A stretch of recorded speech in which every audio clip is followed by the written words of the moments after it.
Naibu waziri wa mambo ya nje wa Irani, Said Khatibzadeh, ameambia kipindi cha BBC Today katika mahojiano maalum kwamba mashambulizi ya Israel dhidi ya Lebanon siku ya Jumatano yalikuwa ukiukaji mkubwa wa makubaliano ya kusitisha mapigano kati ya Marekani na Irani. Said Khatibzadeh anasema Irani ilituma ujumbe Ikulu wa Marekani jana usiku uweze kufanya vitu viwili vya kipekee kwa wakati mmoja.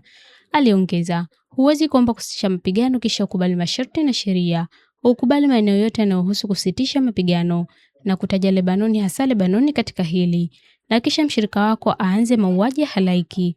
Khatibzadeh amesema mashambulizi ya Israel ni sawa na aina ya mauaji ya halaiki. Israel inasisitiza kuwa inashambulia kundi la wanamgambo wa Hezbollah ambalo lenyewe linarusha makombora nchini Israel.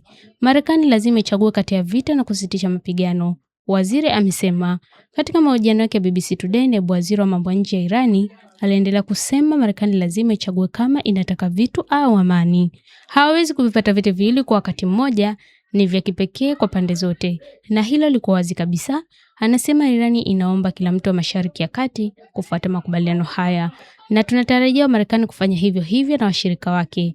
Alipoulizwa na Nick Robson kuhusu kama Irani itajiondoa kwenye mazungumzo ikiwa mashambulizi ya Israel yataendelea, alisema, tunazingatia sana ustawi wa Mashariki ya Kati nzima.